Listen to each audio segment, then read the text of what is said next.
Beleza, então vamos lá.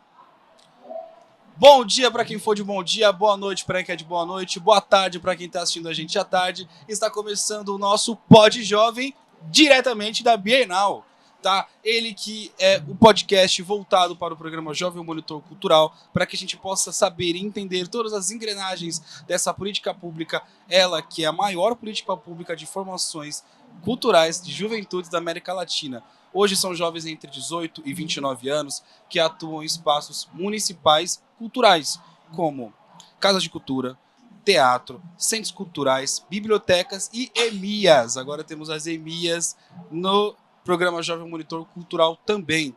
Então, eu sou o produtor cultural agora do Centro Cultural Olido. Estamos aqui apresentando diretamente na Bienal. Então, obrigado aí por convidarem o Pod Jovem para aqui, para a Bienal.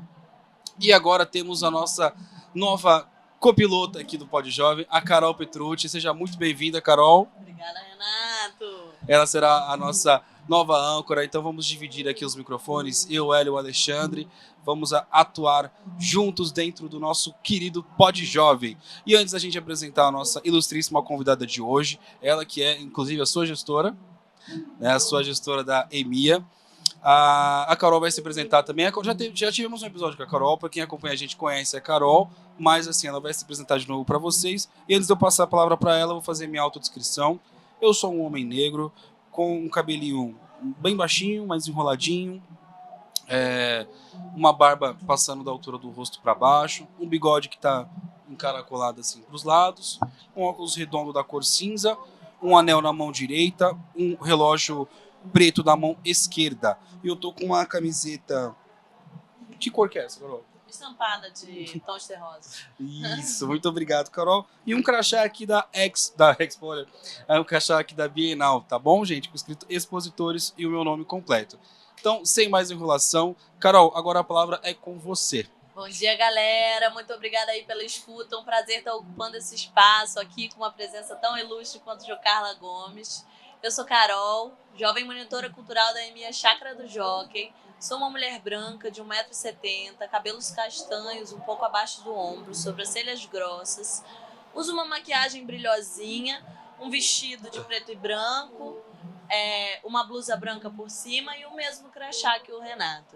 Agora a gente vai começar com a nossa convidada, que é ninguém mais, ninguém menos que a articuladora responsável pela minha formação, Jocarla Gomes, que nasceu na Bahia, mas foi registrada na Alagoas, atualmente vive em São Paulo, trabalha com teatro, dança, performance, poesia visual, videoarte e muitas outras coisas. Ela tem licenciatura em artes visuais e sua pós-graduação em arte-terapia pela Unesp. Ela pesquisa sobre maternar, ela já vai poder explicar um pouco melhor sobre como é essa pesquisa do maternar, que acompanha ela, tendo gêmeas de 5 anos, e a articuladora da EMIA Chácara do Jockey, a Escola Municipal de Iniciação Artística. Acho que eu falei praticamente tudo, né? Por favor, Jocarla, a honra da palavra. Arrasou, Carol. Licença, Carol. Licença, Renato. Licença aqui ao Pod Jovem. Meu nome é Jocarla, sou uma mulher parda. Eu tenho um mini black que está em crescimento, de cabelos pretos com alguns fios brancos. Estou com um batom rosa bem chamativo, brincos laranjas, uma camiseta, uma regata na cor terra. Tenho um colar de Exu, Laroyer, estou com uma saia estampada e ao meu lado esquerdo está Maria Cecília e Maria Eduarda, que são esses seres que também me ensinam muito nessa vida nova. É isso aí, seja muito bem-vindo então ao Pod Jovem.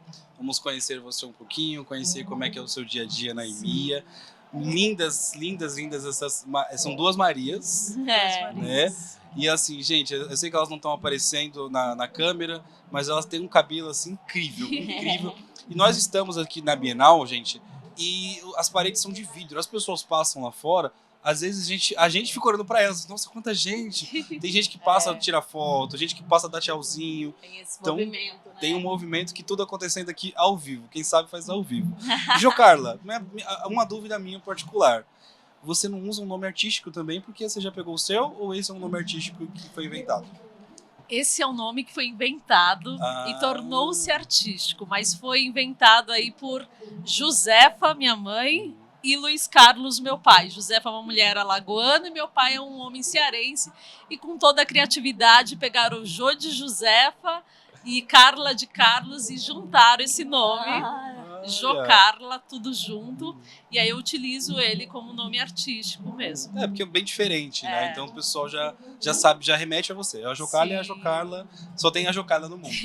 Não, tem algumas por aí, já pesquisei. Nossa, olha que legal. Jo Carla, legal que você já comenta, né? Tanto na sua mini-bi, você traz pra gente sobre que você vem de outro lugar, né? Muito importante a gente saber de onde vem. Eu queria que você contasse pra gente um pouquinho como foi essa trajetória de vinda de lá, de vinda, de mudanças, de andanças, partilhar um pouquinho pra gente. O que mais querem das nossas histórias é que elas sejam apagadas e que a gente não saiba delas, né? Então eu nasci na Bahia, do lado de Paulo Afonso, e aí minha mãe me registrou em Delmiro Gouveia, que é Alagoas, que é só atravessar uma ponte. E fui registrada ali em Ceará, que é a terra de meu pai. Então, eles já fizeram essa caminhada pelo Nordeste comigo. E com 4 anos, minha mãe e meu pai me trouxeram para São Paulo. Mas com 8 para 9 anos, eu voltei a morar no sertão do Ceará, que foi de extrema importância também, né? Eu cresço ali na periferia de Itaquaquecetuba, num bairro chamado Rancho Grande, perto de Aracaré, que foi muito importante também esse crescimento nesse lugar. E vou morar lá no sertão do Ceará e depois eu volto para morar em São Paulo, que é quando meus pais se separam lá no Ceará, e minha mãe volta para São Paulo só com uma máquina de costura, comigo e com meu irmão, e reinicia uma vida aí. Então ela também é essa grande referência da minha vida, por esses moveres. Nossa. Qual é essa máquina de costura? Oi? Qual é a máquina de costura? A máquina de costura atualmente está na minha casa, que a minha mãe me deu, uma máquina de costura profissional, né? Que ela é costureira. E aí, há pouco tempo, acho que menos de um ano, ela me deu essa máquina de costura que está em casa. E desde sempre eu tenho essa relação com linhas e com costura, com tecidos, né? É onde eu brincava, fazendo roupas de bonecas. Tanto que nos meus trabalhos... É só fazer tudo devagarinho. Tanto que nos meus trabalhos artísticos vão ter muito essa referência, né, da linha e do tecido também. E desses retalhos que a gente realinhava e tenta reconectar, né, esses tantos fragmentos. E acho que esse trajeto que eu faço também logo no início da vida reflete muito os meus moveres na vida, né? Que é a necessidade, como uma boa sagitariana também, de estar em movimento e em mudanças. Olha, que ótimo. Não, e agora eu tenho uma dúvida também. Você já falou um pedacinho da sua história. 2 perguntas agora eu quero fazer. Quando que você veio para São Paulo e como que você começou essa sua formação? Porque você já foi desde pequeno uma multiartista. E aí como que você começou a estudar para isso? Eu acho que quando eu começo a estudar, é muito importante que lá em Itaquaquecetuba, a referência, né, que eu gostava muito de dançar, sempre gostei. Então tinha a época da lambada que minha vida era dançar. Tagaragadá! E aí, quando eu tinha por média de 11 anos, já tinha voltado para São Paulo. Lá no Ceará também, meu tio era dono de uma casa de forró, e onde meu pai trabalhava. E aí eu e minhas primas, a gente queria ser dançarina de forró. Era esse, né, o sonho. E depois dançarina de axé, porque era o que chegava, né? Em momento algum eu tive uma política pública perto de mim, como a Escola Municipal de Iniciação Artística, que é a EMIA, que atende crianças de 5 a 13 anos. Não tinha essa política pública, assim como muitos de nós, né? Não tivemos essa oportunidade da gente entender o que é o teatro, o que é a dança, o que é artes visuais, o que é a música, e que a gente pode se expressar por tudo isso. Então, o que me tinha ali, o que eu tinha acesso era ser dançarina de axé. Então, o meu sonho era ser a morena do El Chan. É assim, era... Até que, quando minha mãe volta lá do Ceará, a gente volta a morar em Itaquaquecetuba, e aí começa a dar muitos pepinos para minha mãe. Eu era uma criança muito...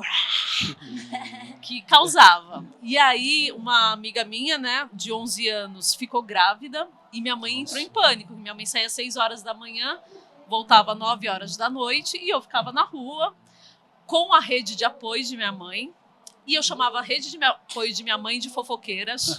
Entendi, Causava entendi. também com essas mulheres. Não tinha esse entendimento, né, que eram redes de apoio de minha mãe. Aham. E aí, quando a gente muda, a gente vai morar ali no Cantagalo, em Pirituba. Uma tia minha, que era um pouco mais severa, faz um combinado de que, ó, eu vou pagar um curso para você e você escolhe um curso que eu possa pagar. E aí eu escolhi a dança, que tinha ali na academia pertinho de casa, na Coab Taipas. E aí tinha lá axé. Então eu escolhi o axé porque essa era a minha referência. E a partir disso, a minha professora, não, Jô, faz o jazz, faz o balé. Aí comecei a fazer o balé e fiz outras referências, o jazz também. E aí, através do balé, que aí eu vou para a Escola Municipal de Bailados, também uma política pública, que aí tenho acesso no Tendal da Lapa ao teatro, também através da Lena, que era uma professora multiartista, que não dava só o teatro, mas dava múltiplas artes. É quando eu começo a falar assim, nossa, eu acho que eu quero ser isso. E eu começo a trabalhar como operadora de telemarketing com 16 anos para pagar os meus cursos. Caramba, mano. E aí o meu sonho era esse, de ser, né, Viciada em estudar. viciada em estudar, de fazer uma faculdade de dança. Mas tudo isso ainda era muito distante. Como que eu vou me mudar para uma cidade que a gente não tem acesso a essas políticas que tem na universidade, né? Como que eu vou mudar de cidade? Como que eu vou pagar a minha moradia? Então, essas informações não chegavam no ensino médio para mim. Eu também, né, sempre estudei em escola pública. E aí, faço um técnico de atriz, né, de teatro. E quando eu estou quase encerrando esse curso, eu faço um teste para um musical infantil. Eu tinha 21 anos. E aí, esse musical me leva pelo Brasil e por países aí da América Latina. E aí, eu começo a viver da arte. E aí, eu tive que pedir demissão. Minha mãe quase morreu, né? Que eu ia sair de um CLT para viver da arte. De um concerto. Você trabalha ou faz teatro? E Não faz aí, teatro, meu Deus, minha filha. E eu trabalhava de madrugada, né? Da meia-noite às 6 e tinha que ensaiar durante o dia todo, que era tipo das 9 da manhã às 5 horas da tarde o ensaio. Caramba. E eu com medo de pedir demissão nesse processo de ensaio, porque para mim ainda era mentira, era pegadinha, Sim. assim, não vou confiar. Aí depois, quando a gente terminou os ensaios, que eu realmente assinei o contrato, e aí a gente foi fazer a apresentação no Via Funchal, aqui em São Paulo. Aí eu falei assim, nossa, acho que é de verdade. Então, aí eu pedi demissão lá da empresa, mas minha mãe quase morreu do coração. E aí, desde então, a faculdade vem bem depois, né? Eu entro na Federal de São Paulo, faço letras lá durante 2 anos, mas como eu também trabalhava viajando muito, era bem difícil conciliar com a universidade. Aí eu trancava semestres para dar continuidade. Foi desafiador. Então, ou você trabalhava ou estudava, né? Tinha que fazer essa escolha. E aí eu sempre escolhia ali o trabalho, porque pagava aluguel, já tinha saído da casa de minha mãe, todo esse rolê. E aí depois retomo para artes visuais, quando eu tinha uns 28 anos, mais ou menos. Aí eu falo assim, não, vamos lá, Jô Carla, você precisa de uma formação, que eu já dava aula de teatro, já tinha trabalhado em ONGs, eu gostava muito da arte e educação. Legal. E aí eu falei assim, não, eu preciso investir mesmo nisso. Ai, vai ficar maravilhoso todo mundo. Elas estão fazendo o crachá delas, gente. Amei! Deixa eu fazer uma pergunta. Você vem falando aí sobre todo esse processo, né? A gente está aqui, o nosso público acaba sendo jovens que estão aí se tornando produtores culturais. Você fala dessa multilinguagem que te atravessa, né? A poesia, eu tô vendo que o livro tá aí, eu já tô curiosa. Mas eu queria saber quando que você percebe que a produção cultural é uma demanda de fazer seu cotidiano, ou isso já vai atravessando quando você já começa a viajar? Quando que vem essa percepção? Eu acho que eu tive produtoras que foram muito referências, assim, com todos os trabalhadores que estavam ali, né? Desde os artistas aos técnicos. Então, sempre tive essas referências de produtoras, que tinha que fazer acontecer. Sim. E tinha que ter aquela flexibilidade para, né, na hora dos pepinos, conversar com todo mundo, desde aquela pessoa que estava contratando, né, até os trabalhadores da arte ali que estavam envolvidos. E aí, acho que no PIA, quando eu entro no PIA em 2021, acho que foi em 2021 que eu entrei no PIA, que é o Programa de Iniciação Artística como Artista Educadora. Eu tive ali uma referência de articulador também muito importante, que foi o Will Lima, e que ele não era só a função de estar ali com os artistas educadores, era para além, né?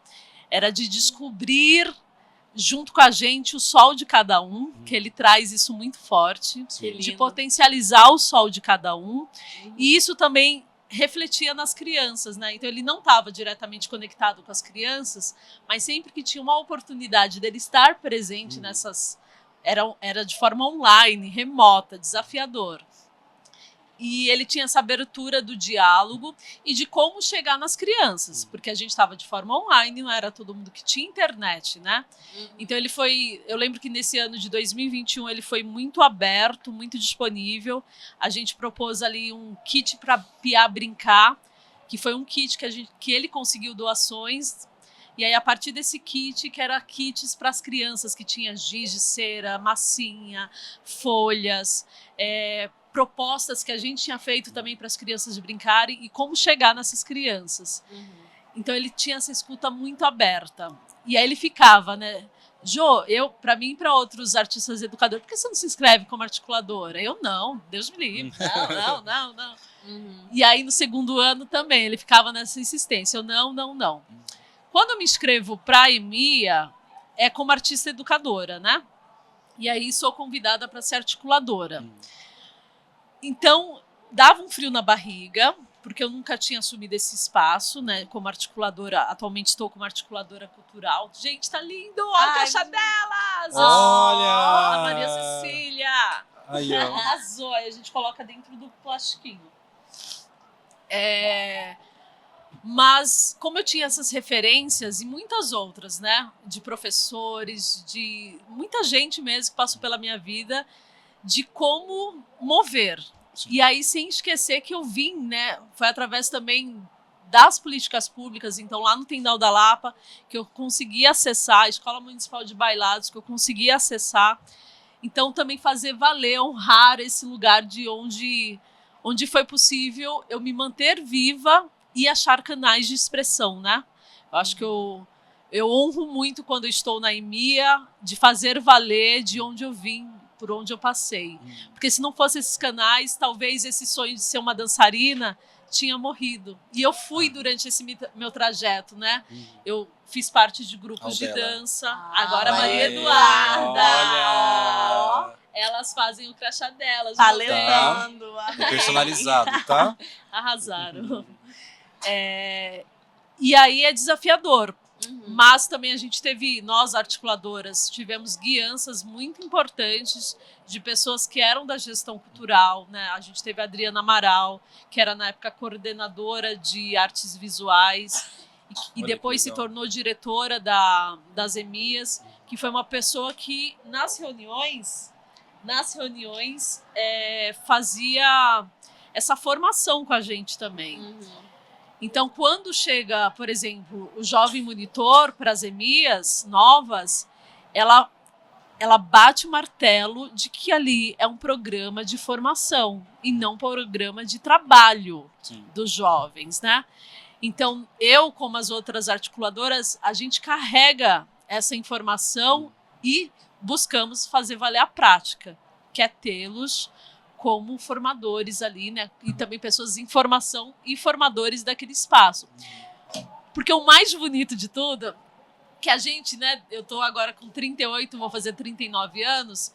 A gente vai envelhecendo, meu povo. A gente vai ficando calejado. A gente vai ficando mais durinho. E aí essa galera jovem que chega, cheia de ânimo. Cheia de energia. Querendo mudar o mundo. Pô! É nutrição, né? É nutrição para essa gestão que está muitas vezes ali lidando com questões mais burocráticas, mais duras. Assim como as crianças lá, né? Então, sempre que eu posso participar de qualquer coisa com as crianças, eu corro e participo. Ai, que ótimo. A outra Esse chave lugar dela de pronto respiro. também. Ai, ficou Olha, que lindo, Maria Eduarda. Arrasaram. E é um lugar também de... Você comentou sobre o Will, sobre a Adriana, sobre esse papel de olhar para as formações com esse rigor, né? Que é uma coisa que eu que estou nesse ambiente de atuação lá, cotidianamente com a Jocarla, eu percebo como chega de fato nas crianças isso, o rigor, não só a Jocarla, mas toda a equipe de artistas educadores. O rigor que a gente tem com as infâncias é o rigor que a gente recebe do trabalho feito por essas crianças em várias linguagens, né? A qualidade daquilo que a gente... Não que a gente faça esperando um produto, mas o que vem, né? Tipo, essa empolgação que eu tenho com a minha formação é resultado desse olhar pro... Quando eu cheguei lá, gente, a Jocarla, no primeiro dia... era eu e a Gi na época, né? A Gi agora não é mais jovem monitora, mas continua no equipamento. Beijo, Gi. A gente falou sobre as palavras que aproximavam a gente, as que distanciavam. Colocou a gente para observar essas linhas que a gente fez com essas palavras. E eu falei, nossa, que acolhimento diferente do que já chegar falando uma função, né? E o lugar do acolhimento pelo café, da gente conversar sobre isso, mas a gente teve um plano de formação onde a gente olhava essas 5 áreas possíveis da gente olhar para a nossa formação dentro da EMIA e dizer qual que a gente gostava, qual que a gente passou por todas, né? E daí a gente foi se entendendo ali, se identificando. Quanto isso fez a gente ter mais interesse, propor mais coisas, né? Um olhar com cuidado faz a gente devolver um trabalho com mais cuidado também, né? Muito interessante. Inclusive, eu queria comentar que, Will, queremos você aqui na nossa Sim, mesa. Will! Por favor. Jocarla convidou, hein? Jocarla. Aqui, Will, ó. Tem que precisa Venha estar. pra cá, por favor. Assim, uma coisa que eu gosto muito do Will é que ele é assim, todo mundo conhece ele. Ele representa muita coisa, ele é referência. Obrigado. Ele é referência. E quando eu crescer, eu quero me vestir igual ele, porque ele é de uma elegância. Também, né? Nossa, E é ele é no lindo. vestir, no gestual, no falar, isso. é lindo. Quando eu crescer, eu quero assim, sair com aquele Respira chapéuzinho. quando fala, né? Nossa, então Will, queremos você aqui Sim. para falar do PIAC, para falar do PIAPI e agora para falar. Agora ele está na gestão pedagógica do programa Jovem Monitor Sim. Cultural, então seria muito importante também ouvir a palavra dele. A pessoa, se a gente consegue trazer ele aqui na Bienal. Tomara. Aí, ó, Ia ser legal, hein? já fica o convite. Jo, você falou sobre essa sua passagem pelo PIA, né, como artista educadora. E daí, olhando para sua pesquisa também, que é sobre maternar, eu queria saber como que isso atravessa hoje o seu trabalho como articuladora na EMIA, também com a presença das suas 2 filhas que te acompanham, que estão sempre. A gente vê que você se preocupa em dar uma formação cultural aos finais de semana, tá aí frequentando os espaços públicos da cidade, fortalecendo como público e dando essa outra leitura estética, né? Esse cuidado, como que tudo se complementa para você o maternar, até para o olhar que você tem para as outras infâncias, né? Que são várias, são plurais, né? Sim. Quando eu me torno mãe, desde a gestação, tudo muda. Eu comecei a fazer a pós-graduação em arte terapia e terapias expressivas, eu descubro que tô grávida. Nossa. Aí, opa, e agora? E aí, todo esse processo, né? E elas na minha barriga ali.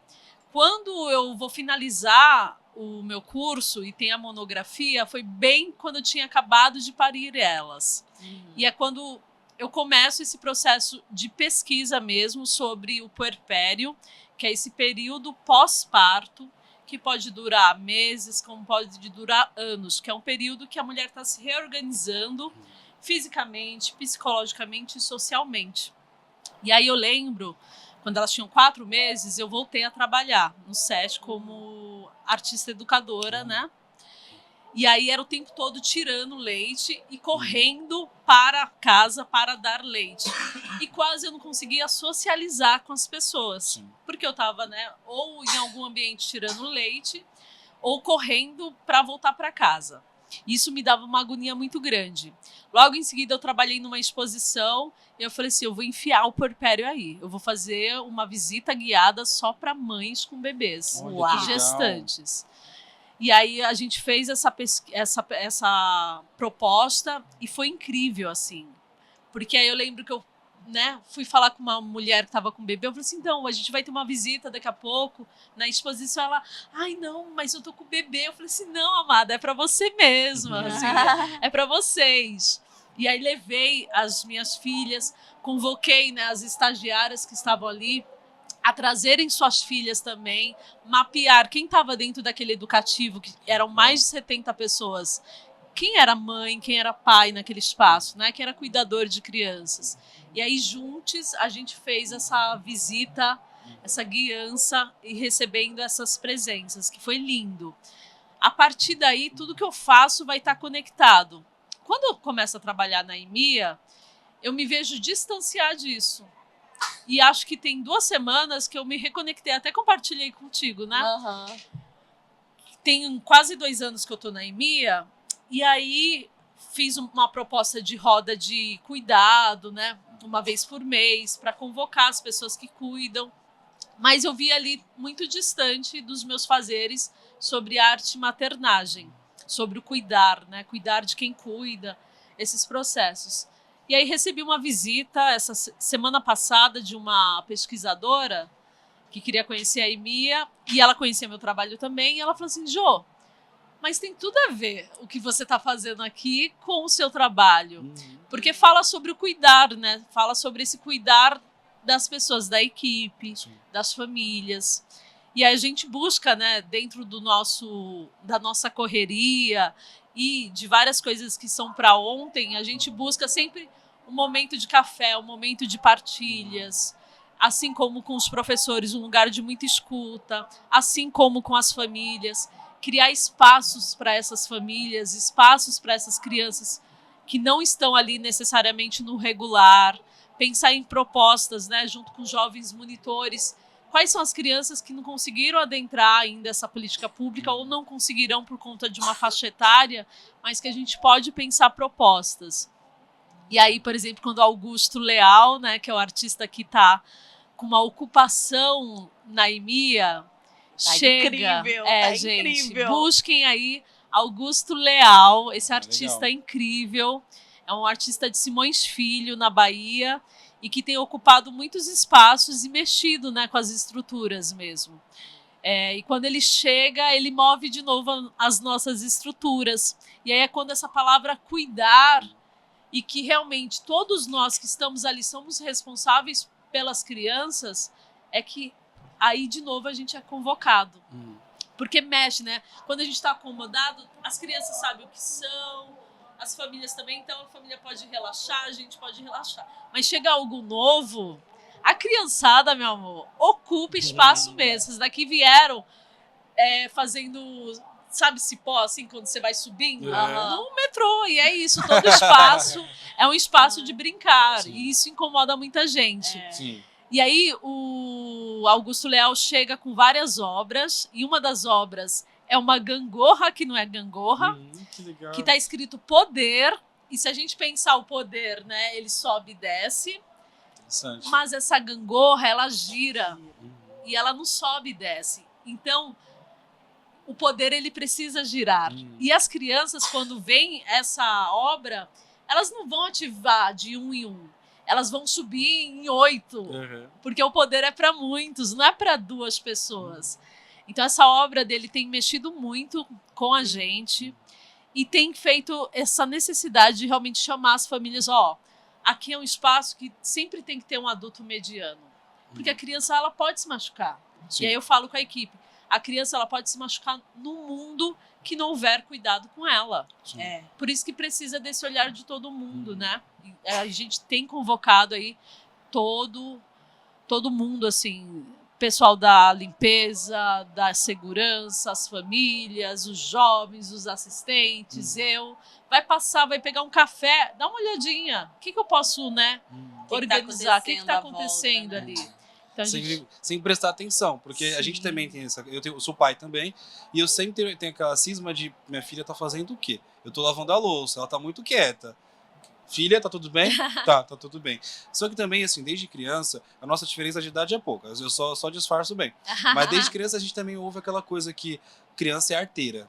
Cuidado que criança é arteira. E a gente vai procurar esse significado da palavra arteira, é artista. Artista. Então, o que você faz, tanto no seu trabalho, quanto no seu dia a dia, como mãe, como artista, é promover a arte para todas as crianças, sejam lá dentro da EMEA ou seja no seu dia a dia. Isso para mim está sendo incrível. Nossa, eu queria muito trocar figurinha com você. E aí eu queria também saber o seguinte, assim, dentro da EMEA é um espaço gigante, né? Sim. Tem muitos espaços que são bem preparados para as crianças. Assim, o é livre, a criança pode correr à vontade lá. Acho que a gente tem alguns espaços, né? Tem a horta, que é organizado pelos professores. Olha que legal. E que foi organizado aí pelo Piapi, com as famílias do Piapi, que são bebês, que eu participei, tive a honra de participar desse processo, que foi lindo, e que tem se mantido aí também nos cuidados com as crianças da EMEA e com os professores da EMEA, especificamente Jana, Zudão e Martinha, que tem cuidado muito dessa horta. A Carol também está nesse cuidar, Joelma, que é segurança, também está nesse cuidar. Tem um parquinho, um espaço de parquinho, que é com areia. Olha que legal. Que quando esse parquinho chegou lá, a gente ficou pensando nesse chão, que era um chão de brita, né? Então não dava para ativar ainda. E aí o que vai colocar? Aí a gente vamos colocar, porque é o mais fácil, as borrachas, que é aquelas borrachas que tem nos parques normalmente públicos. E aí não, gente, a possibilidade era borracha ou areia. Aí areia, o medo da areia, ela vai se espalhar por toda a escola, socorro. Pode chamar bicho também, Pode chamar chamar gato. bicho, então... Tudo isso. Mas se a gente pensar na realidade da maioria dessas crianças, a criança não tem mais a rua para brincar, mesmo na periferia, ela não vai ter essa rua, porque não é mais um ambiente que se respeita ali, né? Sim. O corpo, acho que antigamente a gente ocupava mesmo a rua com pessoas maiores, ou crianças de apartamento, mas crianças que não têm espaços de brincar, não tem quintal, né? Não tem um quintal assim para brincar. E acaba que esses espaços, esses equipamentos também viram quintais dessas crianças. Principalmente agora tendo o Piapi lá, tendo a EMEA, tendo o Piá. A gente está dentro de um parque também, que é um grande privilégio, né? Sim. Então, é um espaço gigante. Os professores não ficam somente nesses espaços da EMEA, mas eles vão para o parque, que tem um campo de futebol gigante, que tem os caminhos lá que o Alex vai bastante, né? Os caminhos que tem muita terra, muito bicho. Então, é um privilégio, assim. Sim. Esse equipamento especificamente é um grande privilégio estar nesse espaço e ter tantas possibilidades.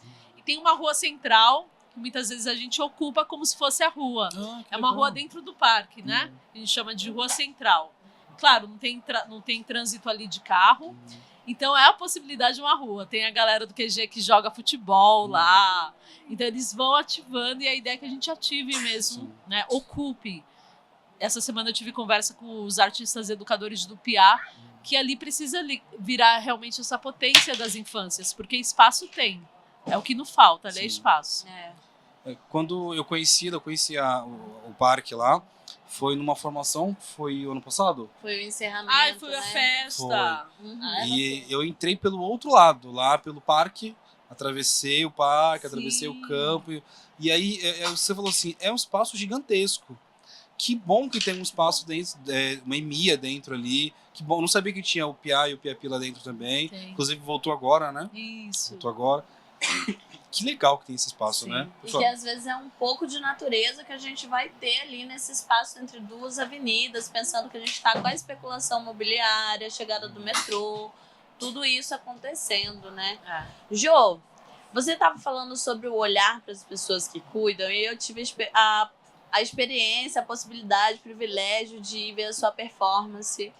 Já olhou para uma mãe hoje. E daí foi na Paulista, né?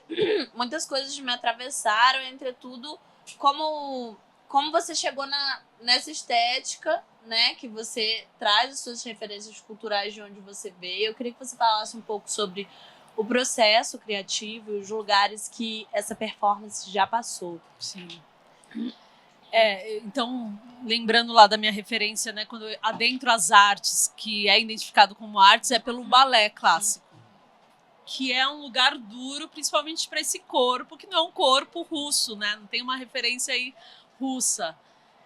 Então tinha muita dificuldade. Eu quase entrei mesmo numa doença, que é a bulimia, nesse processo. Eu vivia de Gatorade e lactopurga, vivia desmaiando por aí.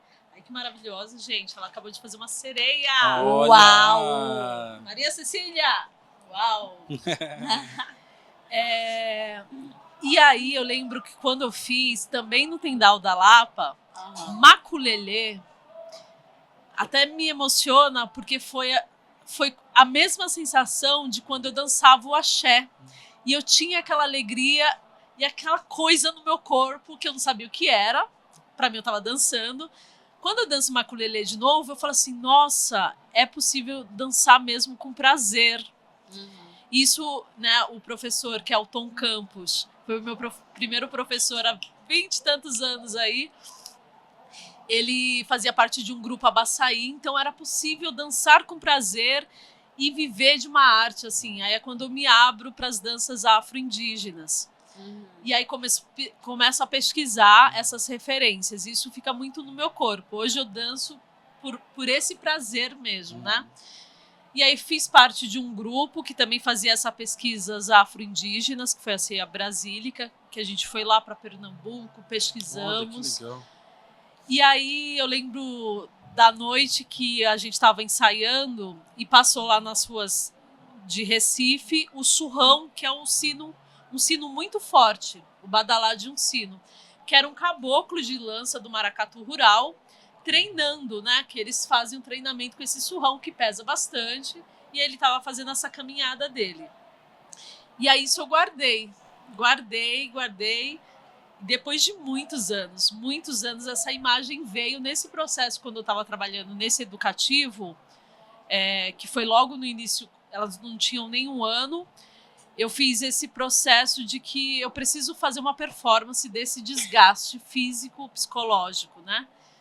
E aí pensei nessa imagem dessa cabocla de lança, então referenciando também as minhas ancestralidades afro-indígenas, dessa cabocla, e aí consegui a guiança de Mestre Nico, que é caboclo de lança de maracatu rural, aqui em São Paulo mesmo, e ele me deu o surrão e a guiada. O surrão, então, é a indumentária que o caboclo de lança usa embaixo da sua gola. Então ela não fica visível, né? Então eu uso para performance mãe esse surrão e a guiada, que é de madeira, com várias fitas. O surrão deve pesar mais ou menos uns 20 quilos e a guiada uns 15 quilos. E aí eu saio pra rua chamando atenção, porque não tem como não chamar atenção com esses sinos. E atrás desse surrão eu coloco a frase que está sendo bordada: você já olhou para uma mãe hoje? E aí saio perguntando para as pessoas: você já olhou para uma mãe hoje? E reverenciando as mães que eu encontro também nesse trajeto. É uma performance de rua, então, que eu realizo desde 2019. No primeiro ano, elas participaram comigo, elas tinham 8 meses. Caramba! E aí eu fiz todo o trajeto, que foi da Consolação até a Praça do Patriarca. E lá estava Éder, que é o pai delas, com as duas no colo. E aí quando eu chego, né, que também é esse processo de a gente se veste como guerreiras, mas tem muitos momentos que a gente não é guerreira e que a gente precisa soltar essas armaduras e pedir apoios, pedir ajuda, Sim. né? E aí, nesse momento, eu tiro e pego elas. E aí fiz muitas vezes pelo SESC, consegui vender, né, esse processo para festivais, para SESC mesmo. Então, as referências são essas, assim. É uma performance que eu carrego comigo. Acho que quando eu tiver velhinha, ainda vou estar lá. Você já olhou para uma mãe hoje? Porque é um convite para eu olhar para as minhas mães também todos os dias, né? Para eu ser mãe, para minha mãe Josefa, para minha avó Maria do Aleluia, Maria Vilar, e para as tataravós, que eu nem tenho o nome delas, né? Só chego até as minhas avós, mas que eu não tenho o nome delas, mas carrego elas comigo sempre. Caramba, que incrível, que história incrível. Eu cheguei a ver umas fotos, né, que eu dou aquela Sim. pesquisada de leves, e eu vi uma foto sua com essa roupa toda da cabocla.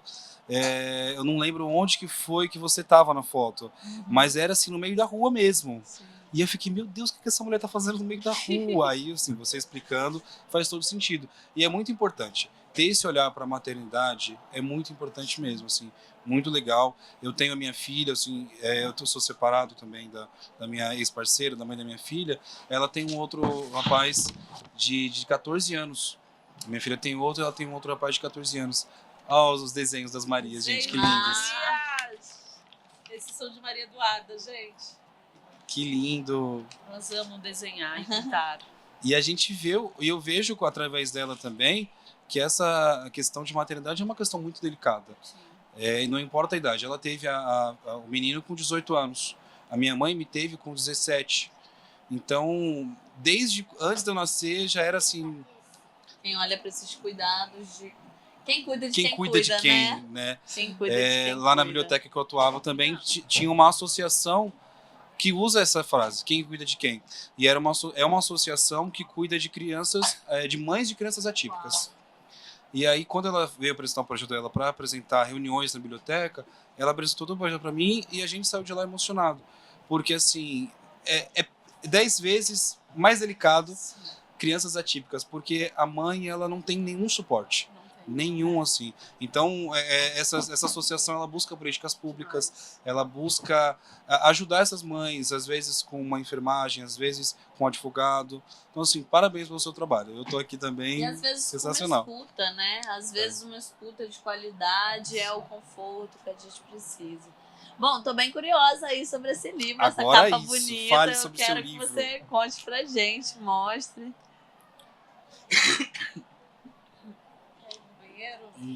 Eita, Giovana. Eu levo no banheiro e você conta Arrasou, do livro. Carol. Agradeço.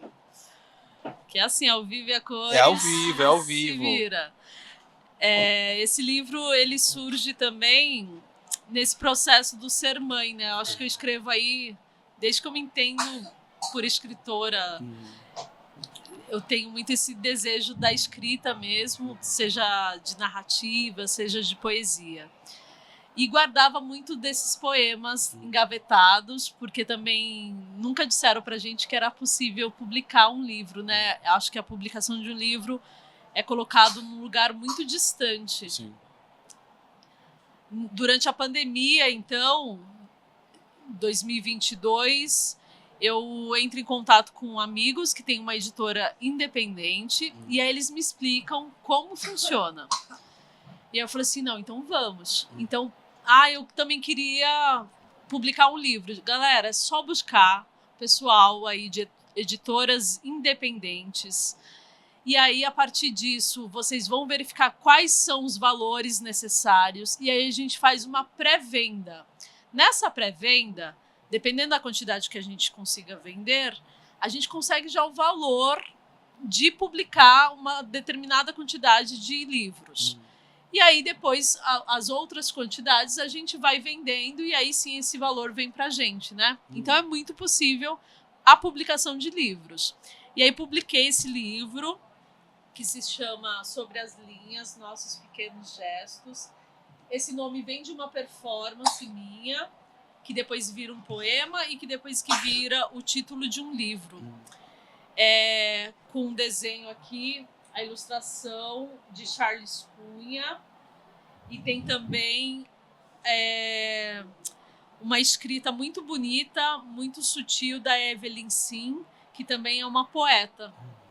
E aqui eu trago, né, esses pedaços, esses fragmentos de muitos anos, mas também muito desses processos daquela época, que foi ficar gestante, foi parir também, né, esses seres, e todo o processo que me acompanha. Eu estou na organização e finalização do segundo livro. Olha, que ótimo. Que vai falar mais ainda sobre a questão da maternagem, sobre a questão do parir a Siri, parir mundos, né? Porque também pensar esse parir que não é só parir de seres, mas parir de mundos. Então, quando a gente faz um projeto, a gente está parindo ali um ser que a gente precisa cuidar.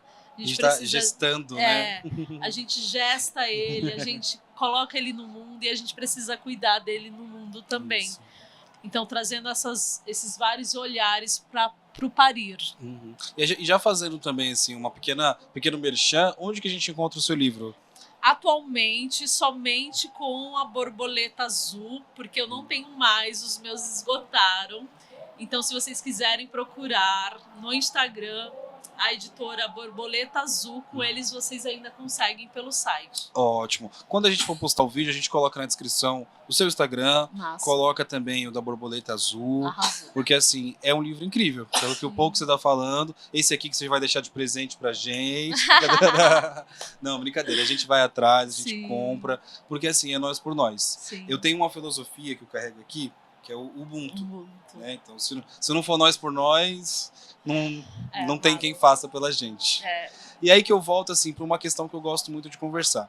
O programa Jovem Monitor Cultural, ele é uma política pública que abre portas diariamente e que me abriu portas e abriu portas para outros jovens também. E como que foi receber? Assim, hoje todas as EMIAs têm jovens monitores Isso, lá, né? Isso. Como que foi receber o jovem monitor lá dentro da EMIA? Gente, é engraçado, porque eu falo com o Bruno Vaz, é quem acompanha lá os jovens. É o agente de formação? É o agente de que formação. E aí ele dá risada, porque acho que é o segundo ano que eu não conseguia concluir com jovens continuistas. Não conseguia. E aí por que não conseguia? Porque os jovens que chegavam eram muito incríveis e aí a gente sempre indicava eles para serem contratados. Então não chegava o jovem a ser continuista, né? Entendi. Então agora com Gabriel e com Carol, a gente vai conseguir fazer esse processo, né, de fechar um ciclo mesmo. Claro que foram por bons motivos. O Snipe, que era jovem monitor, se tornou assistente ADM e a Gi, que era jovem monitora, se tornou assistente técnica, né? E aí agora temos Gabriel e Carol, e aí a gente está com esse olhar para esse PIAC, para esses jovens continuistas. E são muitos desejos, né, dessas continuidades. Mas que a gente tem que dar uma segurada, selecionar ali, porque também senão a gente se perde, né? É verdade. Voltando aqui um pouquinho do que você perdeu, a gente falou sobre o livro dela, falou como que foi o processo de escrita dela, tá? Aí se você quiser voltar também e perguntar alguma coisa que você já tinha preparado, pensado, fica à vontade, tá bom? Pode, tá bom? Jocarla, já plantou uma árvore, já escreveu um livro. Fala pra gente um grande desejo, assim. Já teve gêmeas. Já teve gêmeo. Por falta de um, teve dois. Antes, o que coisas assim, Morar na Bahia e viver olha. de minha arte. Que delícia. E poder contribuir com muitas políticas públicas, assim. Mas morar na Bahia é o grande desejo da vida, assim. Que delícia, que ótimo, que delícia. Perto da praia? Perto da praia. Que gostoso. Eu já tenho alguma cidade já em mente? Ai, Salvador me chama muito. Legal. Muito. Mas eu acho que Paulo Afonso, apesar de não ser perto da praia, tem ali o Rio São Francisco, que acaba sendo um grande mar, né? É que Salvador já é uma metrópole tão grande já, né? Mas E aí tem esse é uma grande São Paulo desejo. com praia, né? Então assim, eu perguntei para ela sobre os jovens monitores, ela estava explicando pra gente como que é a atuação dos jovens monitores que passaram por lá, falou de você agora no final. E aí eu pergunto uma coisa que eu gosto de perguntar também. O que o programa em si, ele representa para ela? Porque ela também é uma referência para os jovens monitores, né? E aí essa política pública, ela acaba... Ih, você vai ter que ir lá de novo. Tia Carol! A tia Carol vai levar. Vamos E lá. agora? Tá bom. Dá pra segurar? Dá pra segurar um pouquinho ou não? Que a gente Tá já tá acabando. acabando. Tá acabando aqui, não? Não mesmo? Não? A Carol leva. A gente espera você para finalizar lá, tá? Tá bom. Gente, é assim, é ao vivo, ao live, aqui é vida real. Vida real, né? Gente, a gente tá chique aqui, ó, Bienal, dando aqui, ó, uns lanchinhos, pãozinho, um Nossa, bolinho. bolinho, tá, ó. chocolate. É isso, uma coisa que eu ia falar também para você é que o vocacional, o PIA, o PIAPI, esse trabalho todo da supervisão de formação é incrível, assim, porque faz a cultura e faz a arte chegar para todo mundo. Sim. E eu gosto de falar muito do programa Jovem Monitor, porque foi o primeiro programa que chegou para mim. Porque quando eu era mais novo, assim, meus 18 anos ainda, eu conheci o vocacional e eu via em alguns poucos lugares a plaquinha numa biblioteca, vocacional, vocacional, vocacional. E eu achava que era uma coisa paga. Eu achava que era um curso totalmente inacessível para as crianças, jovens. Próximo à minha região onde eu moro, a biblioteca mais próxima ainda era longe, não era assim na esquina de casa. Sim. Então a gente não tinha esse fácil acesso. E aí eu gosto muito de falar sobre isso hoje, para espalhar essa palavra, espalhar esse evangelho para todo mundo, para que chegue para todo mundo. E como você falou assim, não tinha uma aula de dança para mim, não tinha uma política pública ali perto. E para mim também não tinha. Depois que eu fui crescendo, eu fui descobrindo o projeto Guri, porque eu sou músico e ator também, já trabalhei como ator. Aí eu descobri o projeto Guri, o Teatro São Paulo, a escola SP de teatro, várias coisas que eram acessíveis. Sim. Só que hoje a gente tem muito mais, né? Então, há 10 anos atrás a gente tinha pouco e não era muito divulgado. Hoje a gente tem bastante, a gente tem que divulgar para todo mundo. E para você, o que representa o programa Jovem Monitor? Eu acho que é uma grande oportunidade dos jovens, principalmente os jovens que querem ser artista, de adentrar essa máquina. E acho que eu sempre falo com o Carol e com o Gabriel, né? Que, gente, ser artista, meu amor, você tem que entender de planilha sim. Porque a gente foge disso. Eu sempre fugi disso da minha vida, né? Sim. E aí, quando a gente vai para a vida e precisamos fazer os nossos projetos e precisamos nos vender na internet, vender os nossos trabalhos, a gente precisa ter noção de muita coisa, não é pouca coisa. A gente tem que fazer nosso portfólio, a gente tem que ter os contatos certos, ir atrás desses contatos, a gente tem que estar nos lugares, a gente tem que saber de planilhas, de projetos, né, de trocas também. Então, eu acho que são oportunidades para abrir o olhar. Então, o que eu falo sempre para Gabriel e para Carol é da abertura desse olhar. Porque às vezes a gente fica focado só na nossa arte e perde oportunidades de entender como que uma política pública funciona, quais são, né, os caminhos que ela faz para chegar nas pessoas. E aí a EMI é uma escola municipal de iniciação artística, que, por ser uma escola, não tem eventos constantemente, no sentido, por exemplo, comparando a um centro cultural, um espaço cultural, né? Mas que a gente tem ali os nossos eventos e acontecimentos que demandam de muita produção, muita organização. E aí eu peço sempre para eles estarem nesse olhar. Então, eu acho que para os jovens que realmente aproveitam, e é estratégia, assim, tem que ser estratégico, gente. Isso aqui me serve, então vou abrir o olhar. Pode vir. Eu sempre falo pra galera, a gente tem que ser estratégico, a gente tem que aproveitar das oportunidades e entender o que aquilo eu vou levar pra mim. E tem coisas que não vou levar pra mim, tá tudo bem. Sim. E aí a gente vai gastar um pouco menos de energia, né? Isso não quer dizer que a gente não vá gastar energia ali, a gente vai dar uma energia, mas se a gente parar pra pensar, absolutamente tudo vai servir pra gente. Sim, tudo é um aprendizado, né? Tudo, absolutamente não tudo. É o sim assim. para outro lugar. Exatamente. Né? Eu lembro da Carol Velasquez, que foi também uma grande referência para mim, dos educativos, da vida, e de que ela falava, né? A gente é uma instituição.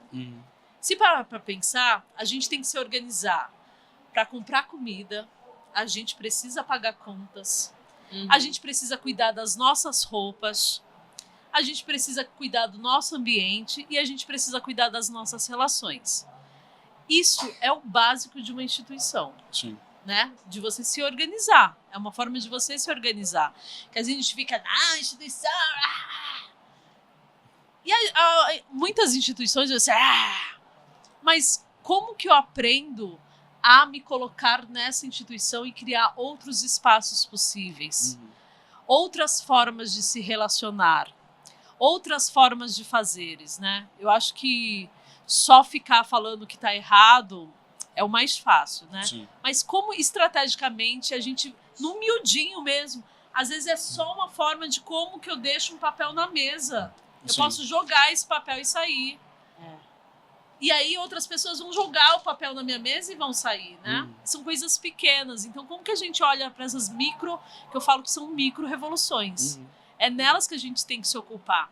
Porque eu acredito que é elas que vão fazer as macro, né?